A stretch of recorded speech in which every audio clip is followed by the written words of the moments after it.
Hi everyone, great to be here. I have the pleasure to be here together with Ashley Dudarenok, and I'm so glad that finally we could talk about your new book. So, what's it called, Ashley? Tell me. Thank you, Pascal. It's called Innovation Factory. How did you come up with that title? That's something that I really would be interested in because innovation is in there, and you know I'm keen on anything related to innovation in China. Well, innovation is your topic, and ultimately it is a playbook for global brands and companies on what they could learn from China. And China is today known as the steel factory of the world, right? But in the past decade, we see more and more innovation coming out of the country. So it is a factory of innovation right now, and hopefully, it will inspire companies outside of China to look at this market and this country and its business processes in a slightly different way. Yeah, no, so because I mean, for myself, I've been challenged for many, many years to tell people, look at China, look at the East. Not all innovation comes from the West. And so I loved that the fact that you wrote this book. I also saw the subtitle. It's about digital, which is, of course, your topic. I mean, you're the expert, the digital marketing expert. So this is a lot about digital, right? This book? And maybe you can absolutely. say... There are three major themes that the outline covers. And the first theme is on customer-centric ecosystems, because China is, without a doubt, the country with the most tightly knit ecosystems today that are focused mostly on customer centricity. In other ways, how do we capture consumer, personalize for the consumer, and make sure the consumer stays within that ecosystem and related platforms. And there's a lot of things that tech companies from around the world can learn from China's experience, both successful and not successful, and also learn from China's stage, because companies outside of this market are probably at a different stage of development, and they can already foresee some of the challenges that China is tackling. So this is what the first theme is about. The second theme in terms of learn from China is in fact about the future of retail. So we see that retail is becoming more direct to consumer, and brands take on a lot more responsibility over community engagement, live streaming, and coming up with new business models, rather than just kind of sitting there producing the content either for their, let's say, marketing or a product itself, and then hoping that somebody else will help them sell it, right? And this is a big change, and there's a lot of new consumption brands in China that can inspire brands, let's say, from Australia or the US or Germany or whatever, that are also planning to launch direct-to-consumer brands and operate their traditional brands in this direct-to-consumer manner in their home markets or later on even in China. And the third theme, what kind of the world can get inspired and learn from China, is also management models. And this is probably the most surprising one, because a lot of kind of countries around the world were looking at, let's say, Japanese models of efficiency or German models, for efficiency and optimization, and management and leadership models from the US. But few companies and countries were learning from, let's say, Chinese models. First of all, because they're not very known, and also because only in the past, again, decade, we actually see that they can produce outstanding results. So we're also looking at these in the book. Yeah, no, it's fantastic. I printed it out. You see, I don't have a real copy yet, so maybe you can send me one. But it's coming. It's on its way. It's a fantastic book, and I enjoyed all three of the themes very much. I mean, the ecosystem part is something that I've lived very much myself, so I know what this is about. But I was also quite surprised with that last chapter on what we can learn from China, what China can learn from the West. Specifically, because I do believe that if you look, I mean, I speak constantly for foreign audiences, most of it European companies, and they have no clue, no idea what the companies are about. If I talk about a company like Ping An, I mean, most people have never heard about it, the biggest insurance company in the world. And so I think it's really a revelation that you started tackling this and showed the management models or the leadership models that are coming out of China. But let's start from the beginning of this book, because there's so many chapters and so many things. I would like to go one by one. But maybe before we do that, you didn't write the book on your own. You co-authored it with Ron. Maybe you can talk a little bit about who he is, or what his contribution was, and how you worked together on this book. Absolutely. So Ron has run one of China's prominent TPs, which is Taobao Partners. So he was in the business of helping Western brands sell on Chinese social media platforms such as, Tmall, Jingdong, etc.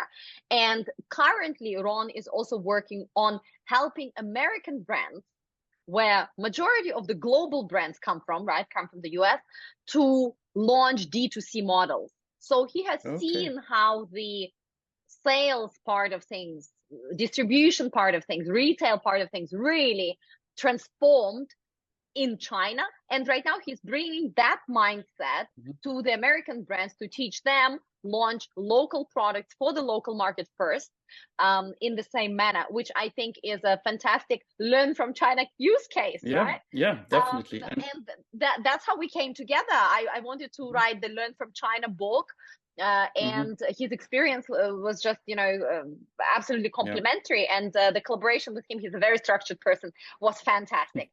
So when you have a co-author for the book, you have so far written a few books, and you've always written it just by yourself. But if you co-author it with someone, it's like marriage. You really need to make sure you guys are on the same page. And I'm very blessed that Ron was exactly that person. Yeah, you could really feel in the book that there's different perspectives, and also different examples, which I really enjoyed. Some of the examples which he gave really resonated with me. And so we'll get into some of this, but let's start with the innovation drive. And this is the first chapter that you talk about. And you talk about a lot of interesting things. Talk about the lack of legacy. You talk about things like reforms, hardworking Chinese. I mean, we all know Chinese are really hardworking people. I mean, there were, at least in the past, and it's still like that very often. Education, government planning, tech transfers, a lot of things you mentioned on why China actually was driving this innovation, or is driving this innovation right now. Of course, timing is one of them. But the question I have for you is that, I mean, how do you see this being caused because of the West? And how do you see it's actually be caused because of China itself? So, because very often when I talk to people in Europe, in America, they will say, yeah, China grew crazily and they start to innovate, but it's because we gave them all the tech, we gave them all the money, we basically helped them to succeed. And if that would be the case, then it should stop now. But what do you think? Well, I think that China has definitely learned a lot from, let's say, the West. So when we talk about like learn from China and China learning from the West, that has been going on for years and years. And today, a lot of companies around the world, or countries around the world, complain that China learned a bit too much. And that's, I think, the starting point of conversation.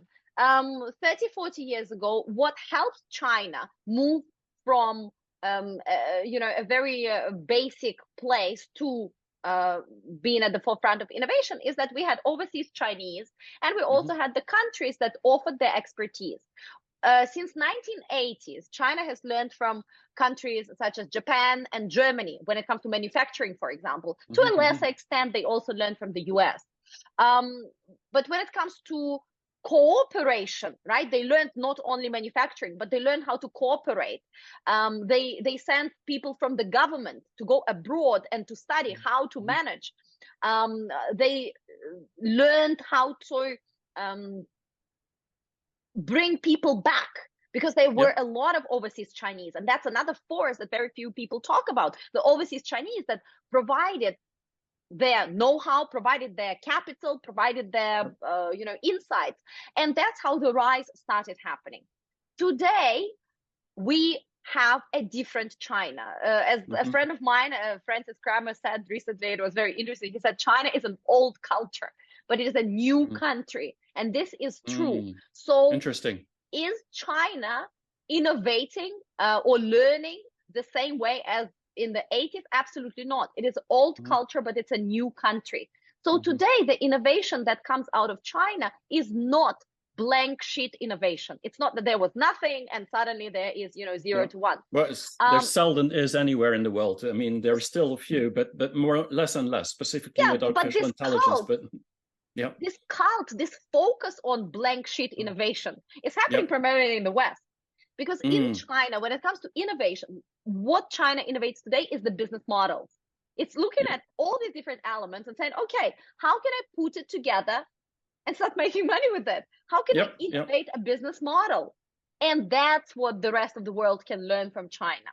And of course, operating in such a unique market, big market, fast-paced market, etc., there are a lot of opportunities, room and opportunities to test them out, to see what works and adapt that, and what doesn't work, you just discard and move forward. So this is beautiful. And I think when it comes to this innovation, today we are at a stage where for many years Western companies feared to bring their best technology to China. They feared, because they would say, you know what, if I am, I don't know, BMW or what. Exactly. Everybody was like, you know what, I still remember those discussions many, many years ago when Crocs was trending globally. Right now they're big in China, but back in the day, they were trending globally. And they would, in China, they would really hesitate. They were saying, you know what, we're going to bring it to China and then somebody's going to copy and sell, knockoffs for $10. But there will be people, this is not your addressable kind of market. These are not the people that you want to target. You want the Gen Zs. You want the trendy little, trend followers. That's who you want. So today, if you don't bring your best technology to China, you're going to die. And that is why many companies, including, global, let's say, automobile industry, cosmetic industry, in-body, on-body industries, they relocate their global research and development centers to China, because the future of mobility is not built in Germany, and the future of, let's say, skincare is also not built in the US, but it is being built in, places like Shanghai and let's say Hangzhou and whatever else. So to answer your question, it was a very long answer. To answer your question, I do believe that innovation in China is evolving. I do believe Chinese have learned a lot from the collective West, and they continue learning. But I do also believe that China has a unique angle to offer in this innovation space, even after the active phase of learning from the West is kind of closing down. Yeah, no, I totally agree. And I think it comes to the second point as well, which is about the digital development.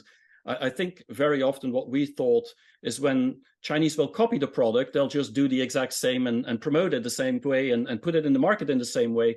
But as you say in the book very nicely, I mean, they're much closer to the market, much closer to the customer, which ultimately means that they understand very often what the customer needs faster than we do somehow in the West.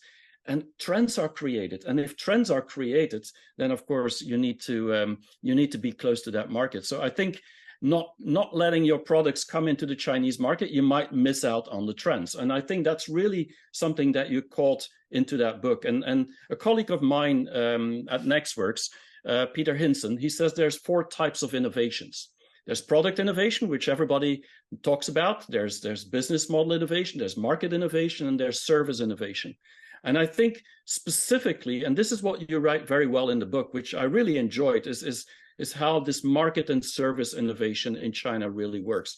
It's about taking things that exist, but then transforming it in a new market or with a new service so that customers get a completely different experience from the exact same product. And so I totally agree, and I enjoyed that very much. Now, what do you think drives this type of innovation besides the market? I mean, you talk a lot about the ecosystems in itself.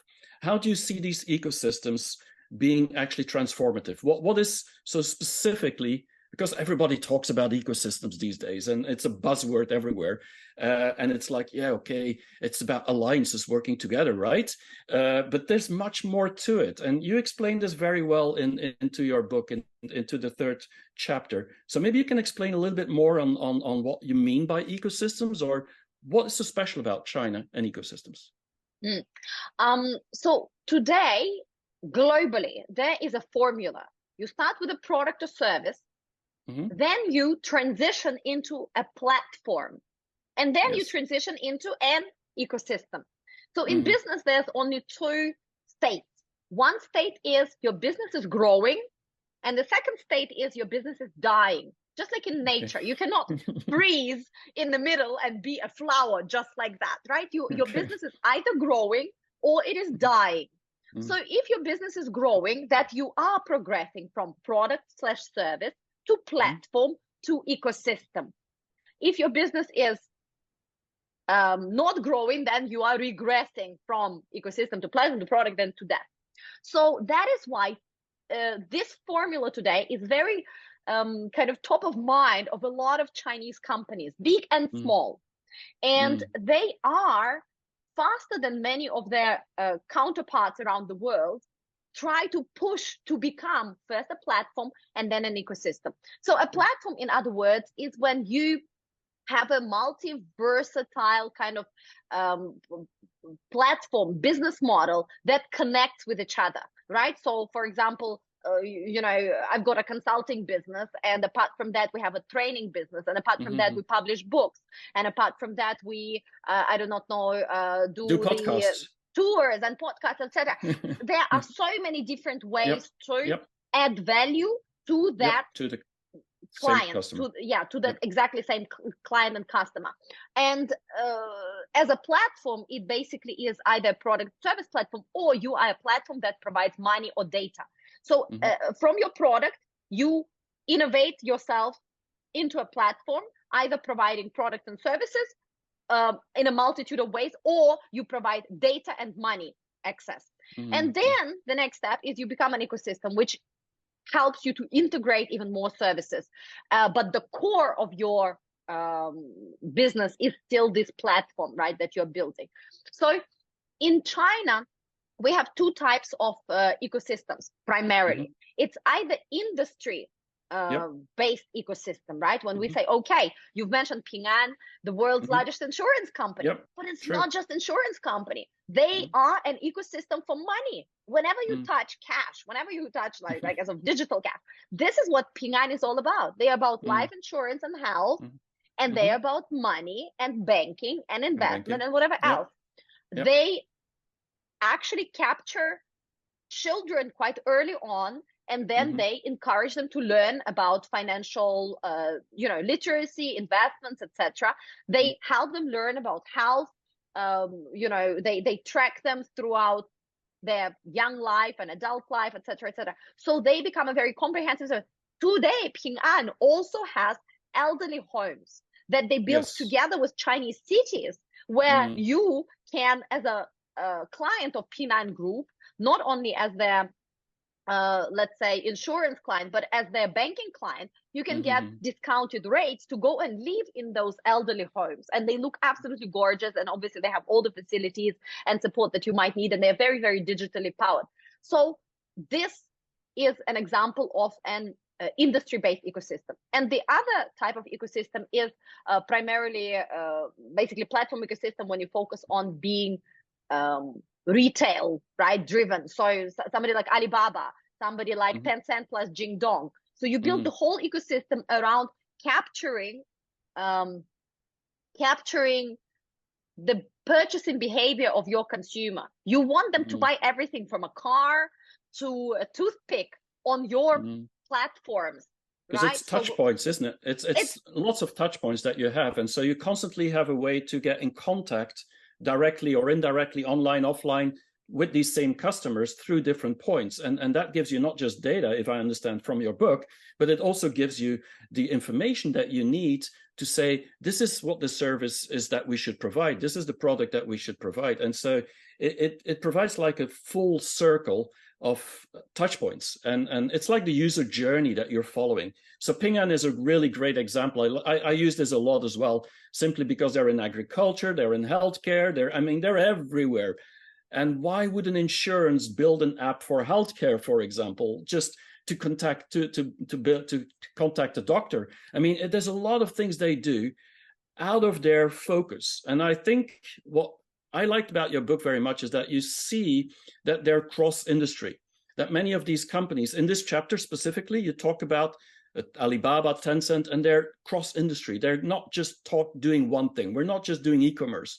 We're not just doing, for example, healthcare. We're doing everything that the customer or the user needs. I really enjoyed that very much. Maybe just one thing. I mean, there's a long list of examples you gave, which I really like, because although I know many of these names, Alibaba, Tencent, and JD, and so on, I mean, I talk about this a lot, and so do you constantly.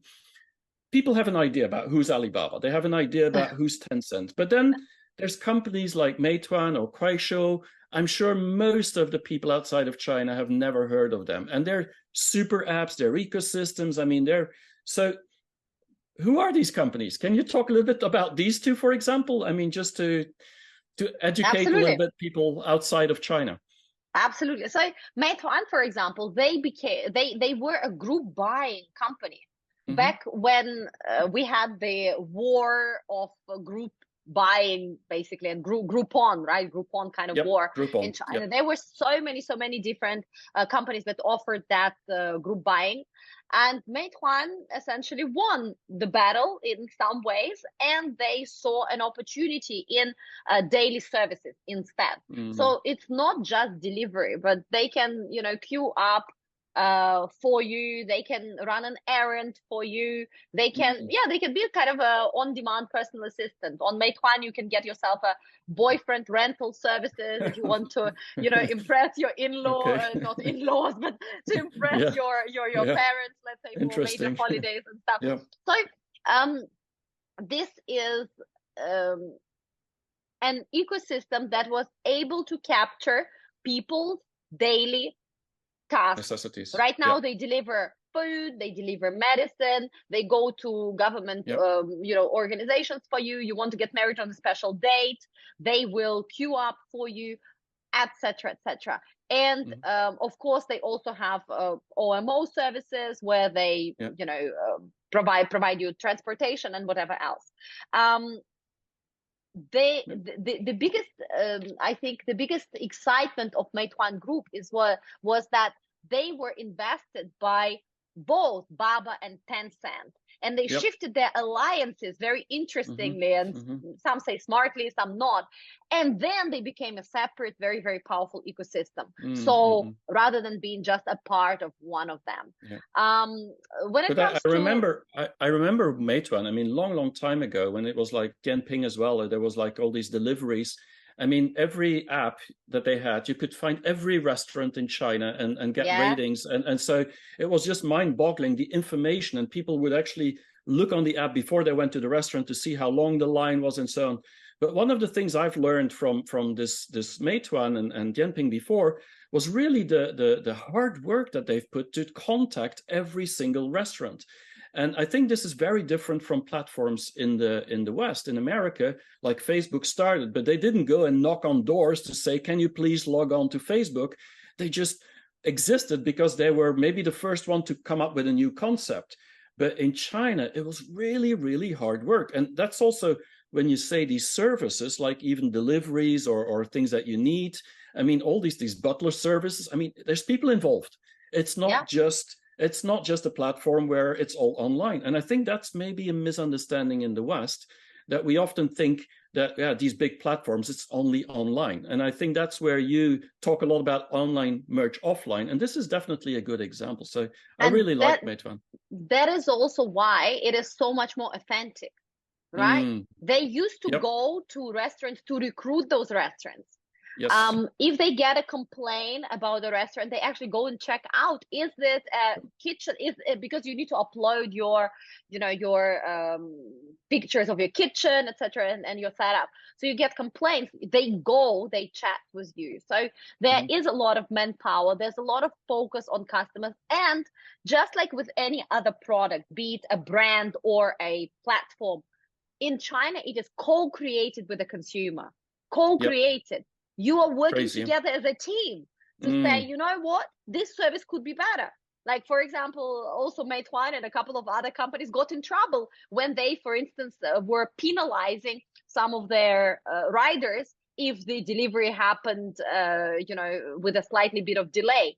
So then who would bear responsibility? Not Meituan and not the customer, but the poor rider will be penalized. And when that came to light, consumers actually said, you know what, it doesn't make sense. You as a company, you're making a big buck. Don't torture the little guy. Don't torture, yeah. And that's the power of customer being engaged, because a customer is not just someone who purchases product or service, but they are your R&D department. They are your marketing department, because they help you co-create. They help you improve the product. They are your sales department, because they share, right, with their network, right, through word of mouth. So they help you sell.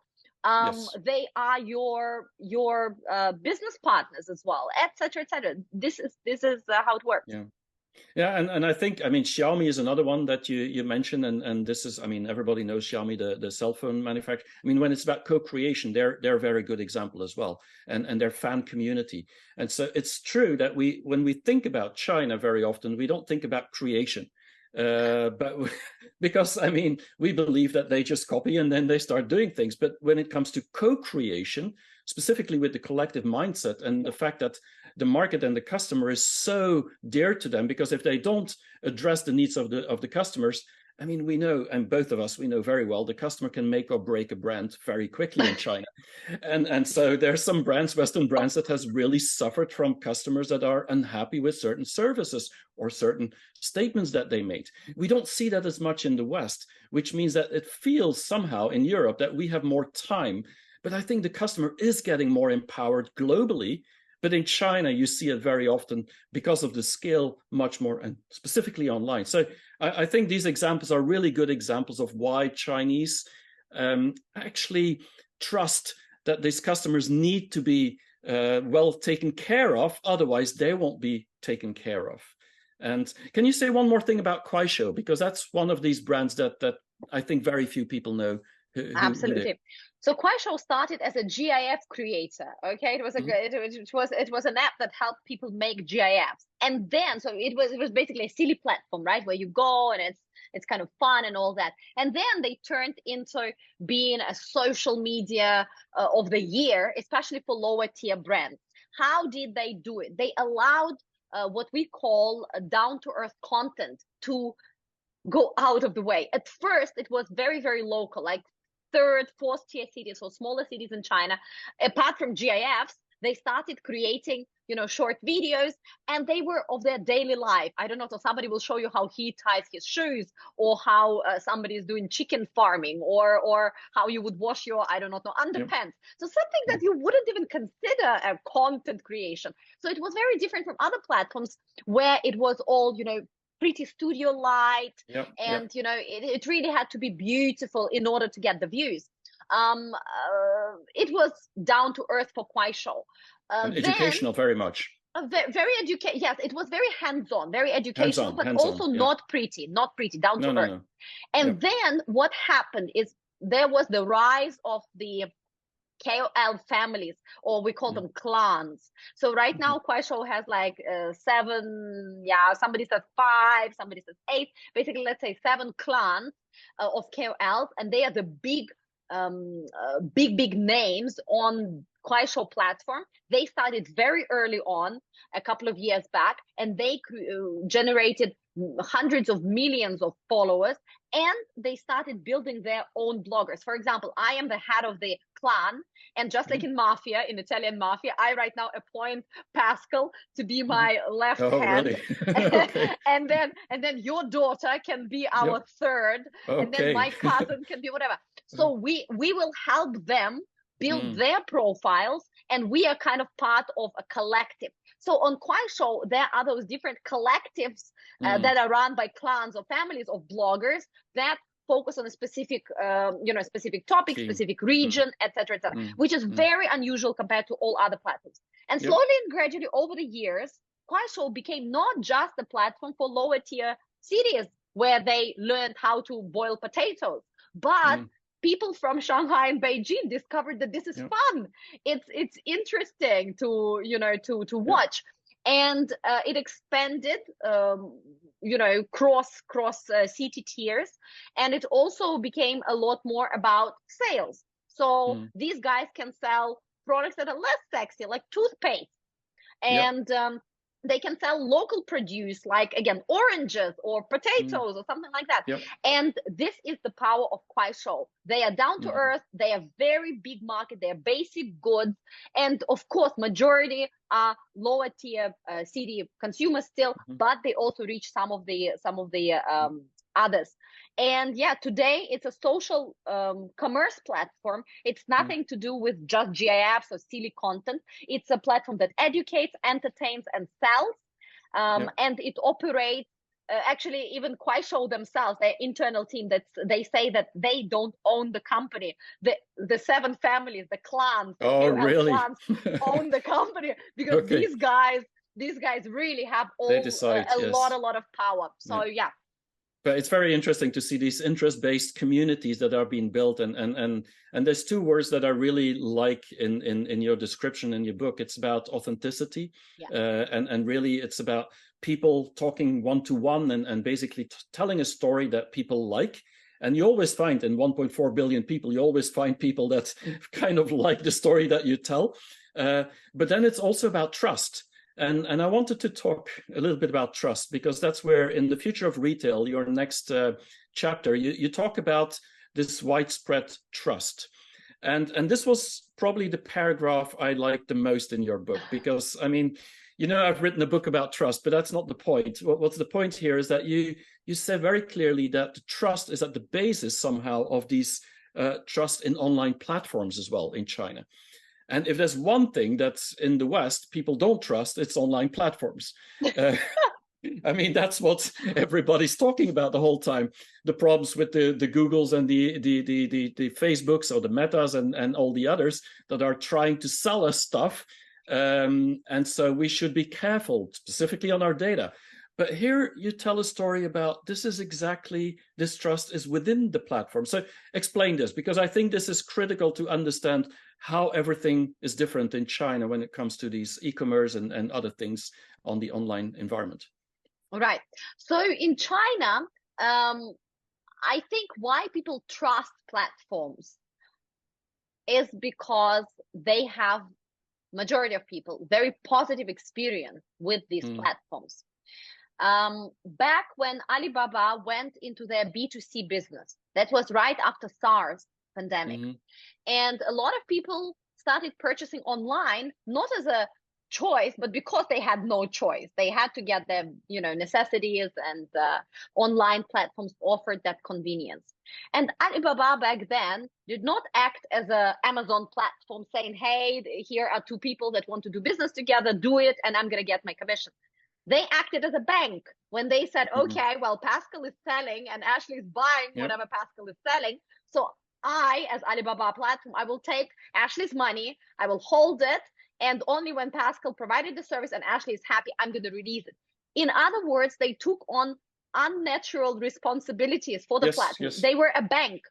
And that made customer feel very much at ease, because whenever they did not like what Pascal was selling, I could just say, no, refund me the money, and the platform would always be on my side. Of course, that created hyper competition for brands, for products and services. Of course, it created very spoiled consumer, because I think that, I'm gonna get cheap, good, and right now. I believe that these 3 things at the same time are all possible. In China, up until today, we have about 60 to 70%, depending on the platform, purchases that are done online. Assisted. What it means is I go to the platform and I don't just click buy. I typically go to the chat section and then I ask, oh, Pascal, I'm purchasing this pencil, but do you have it in pink perhaps? Can you personalize it and put my name on it? I mean, people, and that creates a lot of pressure on the brand and, manufacturer, etc. And that provides me a lot of kind of outlet and opportunity to communicate with you directly. Long story short, I, as a customer, for the past 15 years, let's say, just from the start of this Alibaba for consumer, Taobao, and later on Tmall, I had very positive experience with platforms. The same thing with variations happened with JD, but JD is different. They're not even a platform. They are a retailer. They purchase all the products that they sell, and then they resell them through their platform. So I have even better kind of service and trust. And companies like DEDA, right, when they have their challenges and issues, right now, when it comes to DEDA, if the driver is rude to me, I can really screw them over. I can screw their life so bad. And there are cameras installed in DEDA cars, so there can be no harassment on both sides. There's constant tracking, there's password, etc. So over time, and it was not always, rosy and beautiful. There were challenges. There were, horrors that happened everywhere in the world with these platforms and cheating and whatnot. But over time, consumer learned that it is rather safe to trust a platform, especially the one with big brand name. And if something goes wrong, I can report it and I will be looked after by the platform and also by the regulatory kind of organization. In the West, people feel left alone. They know that if I contact, I actually had a very painful experience with Facebook where somebody hacked their system, used my card to buy some sneakers online on our company account, and then for 3 months we were in touch with Facebook, and they kept saying that we purchased sneakers or we invested in this advertising or whatever else, and it only took a miracle for them to refund $10,000 US. It was quite a lot of money. So I feel hopeless. They don't reply me. I cannot contact them directly, and they basically tell me, no, you did it, when I didn't, and I don't have any other mean of pressure. Like I cannot go to government. To who do I go to actually pressure them into looking into my case? In China, people feel a lot more empowered in many ways. But at the same time, of course, right now we are reaching that stage where there's a lot of digital kind of interference in people's lives. And some of my friends also say, what, they go and they purchase groceries in supermarket and they look at their profile, when they pay with their face or with their palm or their WeChat wallet, and they say on the screen what's displayed is the full name, the address, and also that my friend has 3 apartments. And she says, why does the shop assistant need to see that I have 3 apartments under my name? So it's double. It's still evolving. It's not perfect yet. So some people are getting frustrated with the transparency and access levels and tiers right now. But in general, the trust is there, and it's a lot more of it. Yeah. It's very interesting. You say that some people get frustrated with the transparency of China. I mean, some people would say, what do you mean transparency in China? There's no transparency in China. But it's true. There's a lot of data being shared, and it's because they trusted it. And I think these platforms have been really learning how to deal with all these cases one by one by having all that pressure the whole time. While we, I think in the US specifically, I mean, we're a little bit just waiting out and much more pushing products to the market rather than trying to understand what is the best product that the customer needs. I'm very much aware of the differences now that I'm back in Europe. I've been in China for 20 years, and now that I'm back, I'm like frustrated about European or Western platforms, specifically American platforms, because that's what we use in Europe. I had the same experience as you have with Google. I mean, I lost, it was only $100, so it's not a lot, but that was $100 gone from my account. And it's now 3 months, and I have no idea why that was, what it was. There's no description, and I can't go to anyone to explain this to me. I've just forgotten about it. But imagine if this is 10,000 or 100,000. I mean, you have a real issue. And so this is something that I've learned as well. But going on to the next chapter, chapter 5, you talk about social commerce. And Jeffrey Towson, who is also wrote a quote in your book, he's a good friend of mine. He wrote that China is like 5 years ahead of the West when it comes to social commerce or social e-commerce. What do you think? Is it 5 years, and is the West going to catch up, or is it going to be a different model that is going to stay? What's your trend view on the future? Is the West going to copy everything from China when it comes to social commerce or not? Yeah, I think China is definitely ahead. Where it's 5 years or 3 years, it depends on what you're comparing it to. When it comes to customer centricity, I think Chinese companies, out of necessity, not by choice, are forced to be hyper or even hysterically customer centric. Maybe hyper is not the right word. It's hysterically. They're hysterically extreme customer centric. Extreme. Yes. And that is 5 years. Absolutely 5 years. We were 5 years ahead. I just came back from the US and New York, and the customer centricity level in majority of the offline online services that I have experienced firsthand is nowhere to be seen. But when it comes to some underlying technology or processes or whatever, ultimately I think it's probably like 3 years. We are 3 years ahead, and we are evolving. I believe that the world will arrive at social commerce as the major model. Why? For two reasons. Number one, because previous model, how we sell, is based on a linear progression of the customer. The customer has an interest, then they do research, then they contact, then they purchase, then they have questions or they want a refund. And it has it's very long journey, and it's kind of breaking it down into very unnatural cycles. Today, people go to a platform without intention to buy, something pops up, they're interested. At the same time, they're speaking with customer service. At the same time, they're proceeding with the refund. So the journey becomes much shorter. Awareness, activation, and action. That's how short the journey is. And I don't need to switch platforms. I don't need to go to a special customer-centric hotline in order to complain. I can do it all on, let's say, social media. With the same person that I'm purchasing, I can customize and I can complain and resolve my issues. So that is a global process. That's going to happen in the rest of the world as well. It might take a bit more time, but it will happen just because our habits have already evolved. And right now the service kind of needs to get there. And the second reason is that the more digital we become, the more we're going to get rid of a device. Our phone is going to disappear one day in the next 10 years, and we are going to operate with glasses, wristbands, or whatever else. And the whole journey of communicating with this interface without a device is going to be further crushed into something completely different. So these are global processes that will continue. But will the West copy exactly what's happening in China? No, it's not possible, because some of the lessons from China are non-transferable. And some of the lessons and experiences are transferable. For example, nobody can copy China's 1.4 billion consumers. They cannot copy that consumers are very optimistic about the future in general, even though right now I would say the optimism levels are the lowest in the past 30 years. Different topic, but nonetheless they are optimistic, they are open to data, they are blah blah blah. So there are some things we can't copy. How good ecosystems are and how they work or not work together.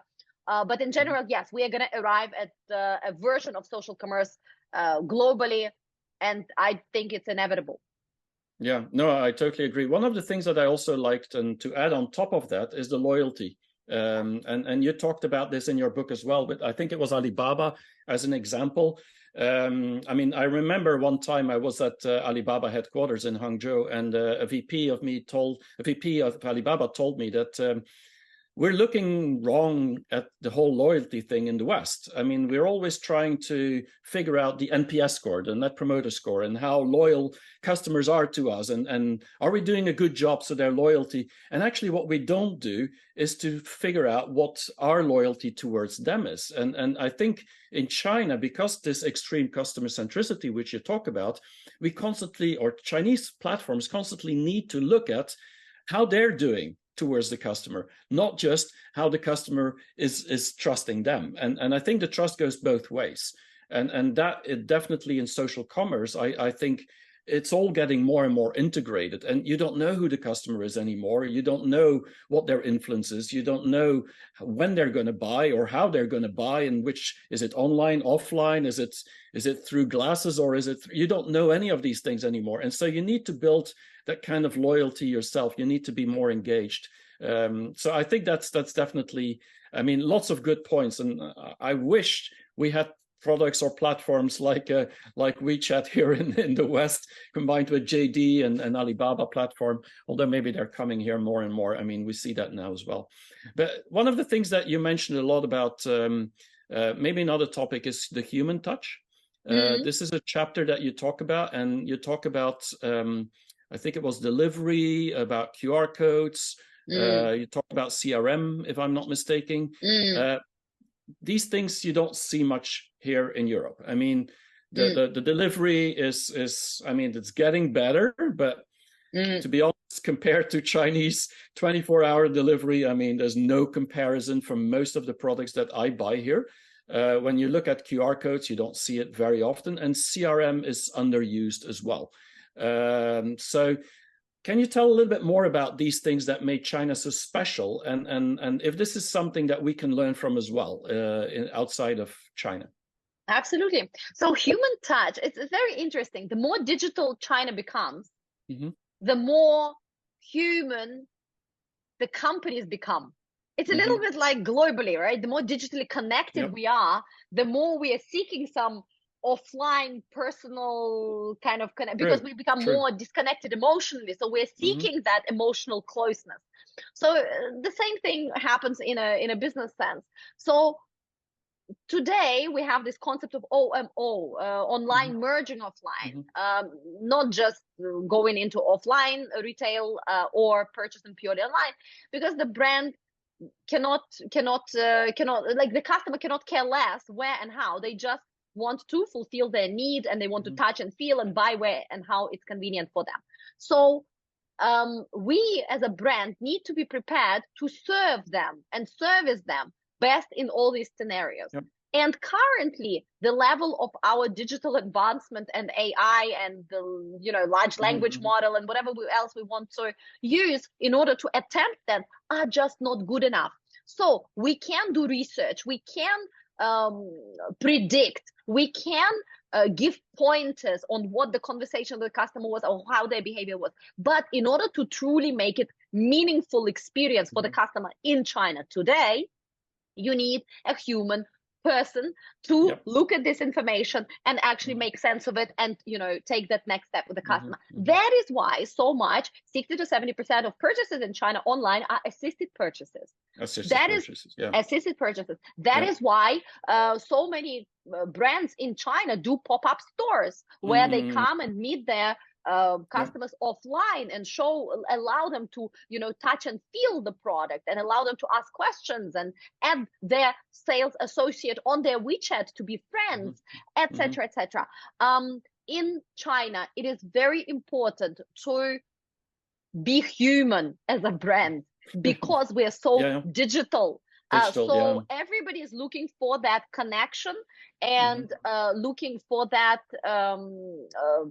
as said, be it CRM or pop-up store or opportunity again to watch somebody live selling you a product. There are companies all across the board, from car brands to houses. They sell houses, to somebody who sells underwear or pens that are live streaming 8 hours a day. And there's just a human there talking and walking you through. There is a virtual human that can do that, but there's also a human that can essentially take up that conversation.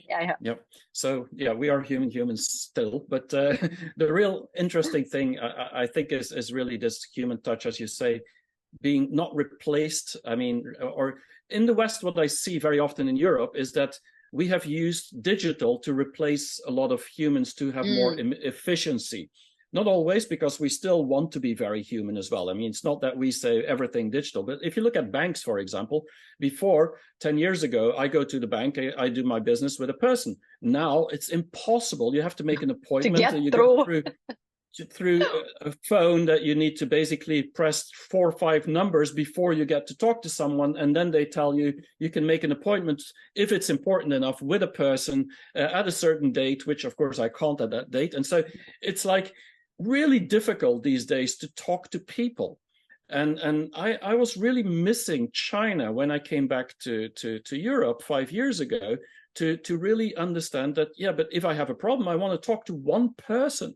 And I think we're underestimating the power of humans within the transaction of e-commerce and social media. And this is something that I think China really figured out well, and we can learn a lot from that. I start really missing Chinese social commerce. But yeah, of course, on the other hand, I also like my Facebooks and LinkedIn and things like that I use on this site.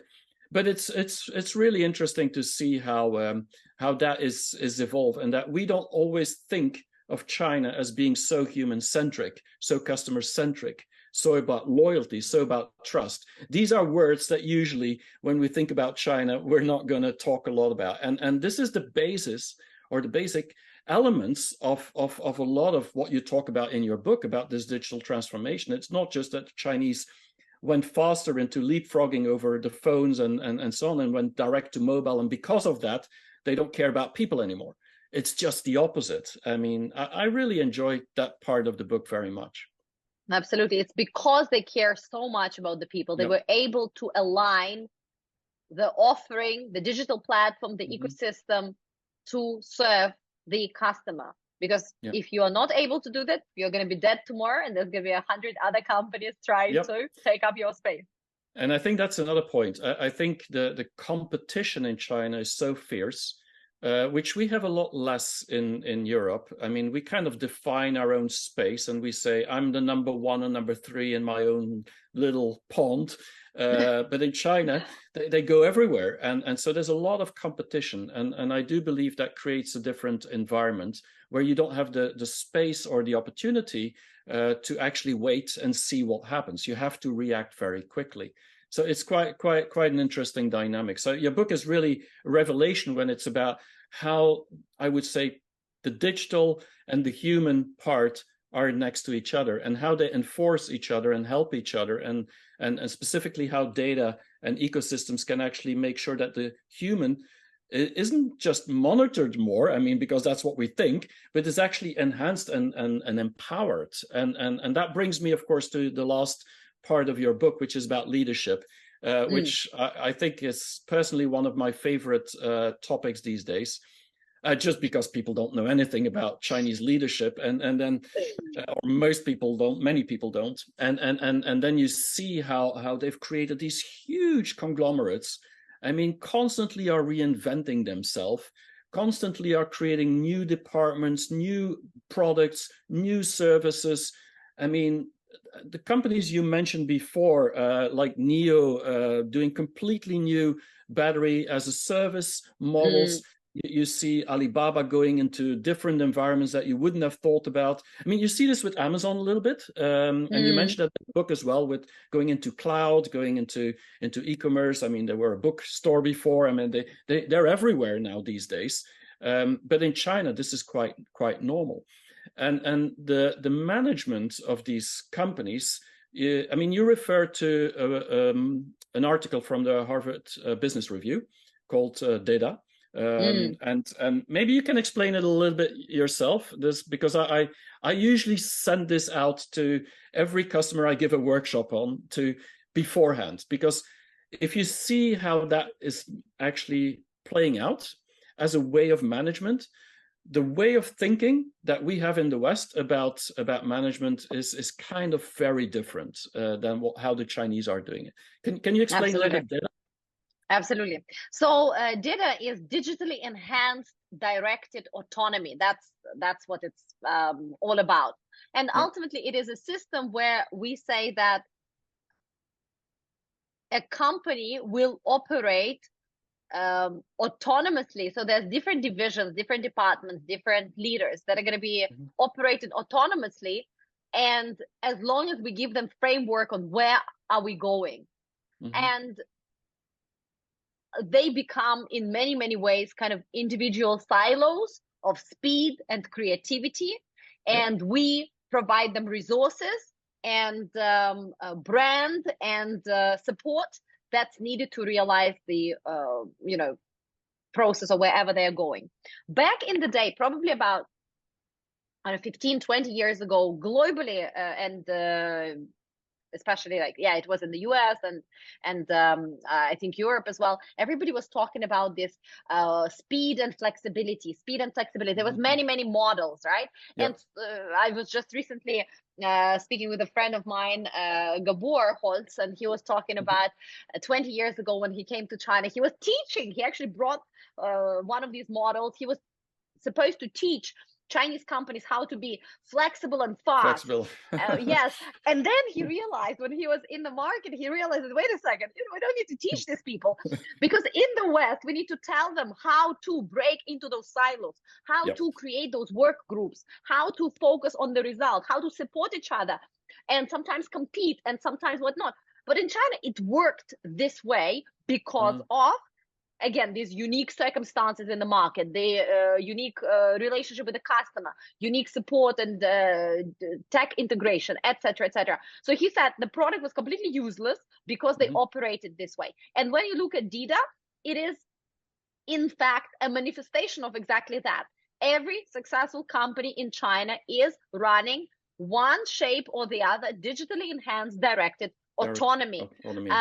And in some companies, they have their own kind of models. For example, we have in higher, right, we have 人单合一, which is a model that's been there for like 20 years. And right now there are world's best kind of leadership journals also feature that model to say, hey, it actually been there for 20 years and it transformed higher from what it was to what it is right now. You know, successful, powerful, and we can learn something from it.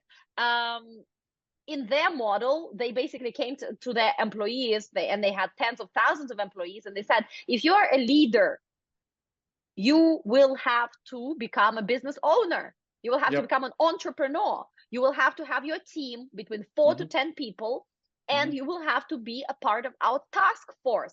What does it mean? It means that a customer sends a request. For example, my request is, when I buy your fridge, my strawberries mold in 1 day. So it means the fridge doesn't have good air circulation or whatever. So it's moldy. So it's bad. And this is a client request, client complaint, client pain point. So then this client complaint goes to Pascal right now and your team. So you are in charge of resolving that complaint, meaning you need to come up with a better product. You need to test whether it actually happens. You need to get the prototype out. You need to calculate together with your team whether this is a viable business model, whether this is a viable product. You need to launch it in the market and see, you know, how to expand it with internal, external resources. So Hire started through 人单合一, they started, in other words, implementing this at scale. And those that did not want to become entrepreneurs and run such a task force had to leave the company. So right now they are a collection of those speed innovative units that support each other and push each other and compete with each other and create magic together, which is again working for a lot of companies. And I think in the West we can also learn from these successes and failures as well. Yeah, no, I totally agree. And I think the big challenge that companies in the West have when they're small, I mean, they're a startup. I mean, they operate very close to the customer, otherwise they don't survive. They are very flexible, they're very fast, they're willing to do everything. And so everything that's small, it's easy. And most people have no clue what they're doing when they start. And then as they grow, they think they know more and more what they're doing, and they want to add more and more layers. And I think that's the challenge, is how, if you have a big organization or bigger organization, how you actually keep that spirit of entrepreneurship that you had in the beginning, every company had in the beginning. It goes away. And at the end, you have 99% of the people who think they know what they're doing, but actually they're not progressing because they're managing other people or managing processes or managing systems. And they're not actually close to the customer. And now they need to learn what customer centricity is about. And so it's a whole turning around of the model. And I think the Chinese, because probably, as you say, the digital went so fast, the market was so competitive, that they had to figure out different ways, different models to survive, even when they became bigger and bigger and bigger. Because if you just say, we're going to be complacent and we're the number one, I mean, just like Alibaba, the biggest one, and then you have suddenly Pinduoduo that comes up, and they and try Douyin. and Douyin, and then they start to kill you in some areas, take your customers, and like, so you can never wait in China. And that is that entrepreneurial spirit. And I think you're right with hire. I mean, I've read a lot of these articles and a book about it as well, about the whole hire model. It's quite unique from a Western point of view. But in China, you see it very often in many companies. And I do believe that we should start looking more at these, I would say, Chinese models. So there's a lot to learn about data, but also about how to use data pretty much to not just get it for understanding how the customer and what the customer wants, but also to monitor, to get better understanding of what your organization does. And I think this is quite unique in China. So I think, I mean, the West can learn so much from China. Definitely. I mean, the whole thing about the future of retail you talk about this customer centristic ecosystems. I do believe that, I mean, specifically on ecosystem, it's the buzzwords in the West, but if you go to China, you're going to see it happening. But also this whole thing about online and offline, this social commerce. I mean, there's so many topics in your book that really people should learn. Every brand should actually at least read your book. And it's not a huge read. I mean, you can read it very quickly. I mean, within a day or a couple of hours, you can really read through it. But it has all the essential ingredients. And so I liked it a lot because it's really about the things that we need to learn in the West to enhance our customer centricity, to get better ecosystems, to get that human touch. It sounds weird, but it's really something we need to do. And to get the data to good use and really make sure that we are becoming more entrepreneurs as a company. So a lot of good stuff there. The last thing you talk about is also that China can learn from the West. And I think we should touch on that as well, because it's not game over for the West. It's not that China has everything better. I have that sometimes when I give a keynote that people say, oh, is this really all happening in China? So what should we do? Is it game over? And I said, no, we have really great stuff. We have great brands. I mean, we have great products that we've built, emotional connection of the brands. We have great strategies. I mean, there's a lot of things that we have. But China can learn a few things from us as well, because they're evolving as a society as well into a direction that we are often in Europe or in America already. So can you talk about this last one? What can the Chinese companies learn from us? Well, there's still a lot of stuff to learn from the West. And I think when it comes to industry, there's definitely industrial practices. And there's still, as I said, 0 to 1 innovation. And there's still a certain level of transparency. And when it comes to the country level, China can, of course, learn how to build and use soft power. This is a complete disaster from the China side at this particular moment. Yep. But if we look at business and kind of broader strokes, if we generalize, which is never a good idea when it comes to China, such a big topic, but let's generalize. I think there are 2 major things. One is building legacy brands. So in other words, how do Chinese companies transition to becoming not just a brand name, but a love mark? Yes. Somebody like Nike has a love mark. Yep. But do we really have a Chinese company right now that has a strong love mark that transcends borders? Likely not yet. Likely not yet. We have strong players, we have strong brand names, but we don't have a love mark. And this will be a challenge for companies such as Huawei or BYD or NIO or Haidilao across the board. And at some point, I've never seen a brand. I mean, there's maybe one brand that I can talk about of the whole China that I've seen European customers saying, I want to buy a Chinese brand. DJI, I want to buy this brand. DJI. Yes, you guessed it. You guessed it. Because professionals basically, I mean, they know that's the best. I mean, quality price wise, I mean, there's nothing better on the market. But it's true. I've never had anybody say to me, oh, I want to buy a Chinese car now. But they do say that about Japanese cars or even Korean cars. And so it should happen as well. The question is, are they able to do it? Because the love brands, it's really still a big issue in China.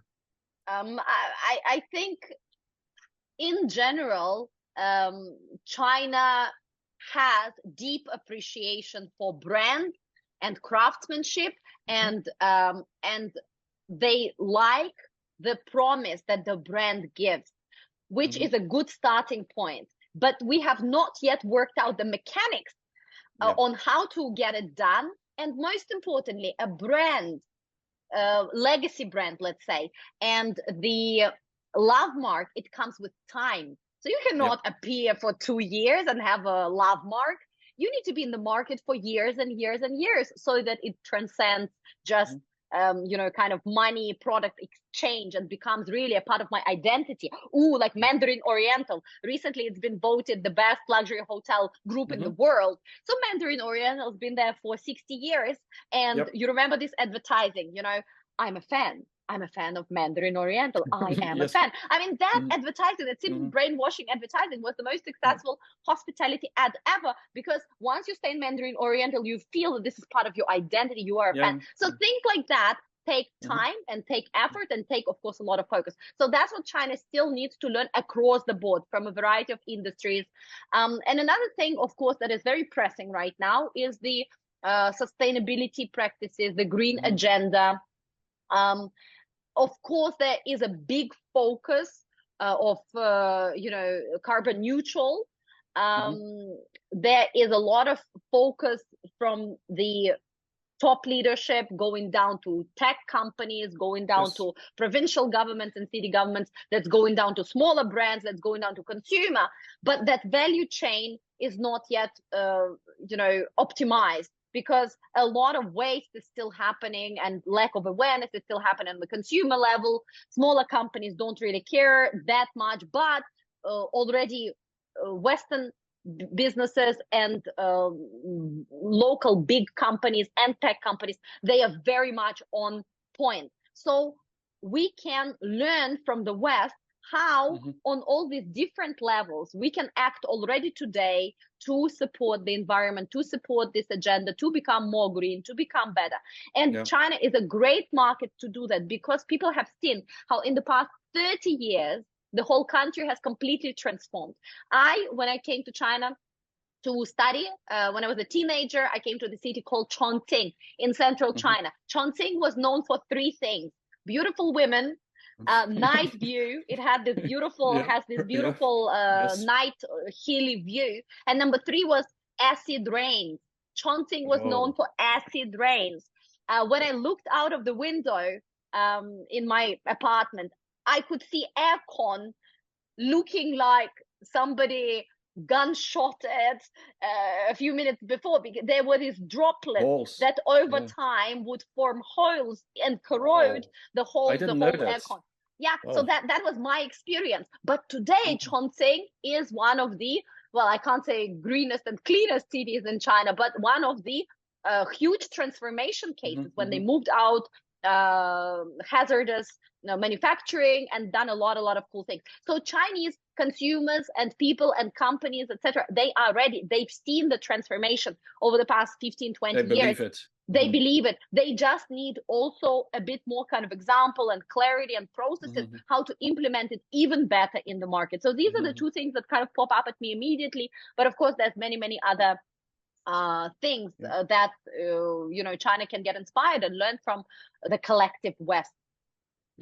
No, I think this is great, and I do believe companies that have this green mindset in the West, if they go to China, they will get a lot of interest from the local consumers and population, and even the cities and the governors, and to work with them. And I do believe that the transformation of China is an opportunity to work on that, and it's a lot about this soft power, I would say, or the things that aren't as tangible, but things that really you could say the meaning of brands and the purpose and the missions that brands have in the West is something that we could take more and more into China, and Chinese could learn from that. And so let's end on this positive note that we have to work together and collaborate and learn from each other. We are better together, as we said. Course. I think we had Yes. an interview a couple of months ago, more than last a year ago, year, more than a year ago, and you issued your fantastic book back then.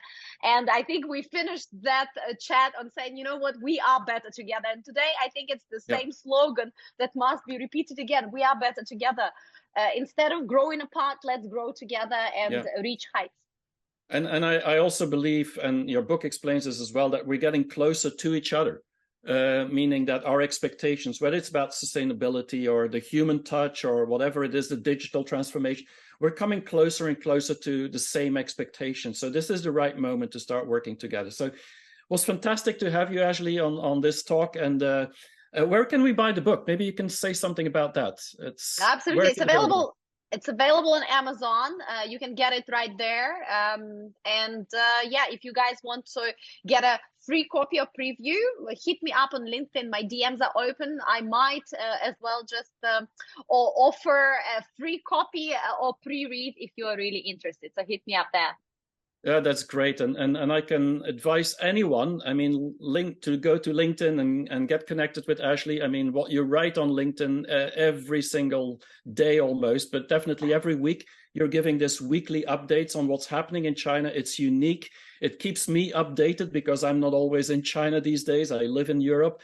And so if you want to know what's happening on digital marketing, on retail, on everything related to the big platforms, I mean, there's only one place to go, and that is Ashley online. So thanks, Ashley, and hope to see and talk to you very soon then.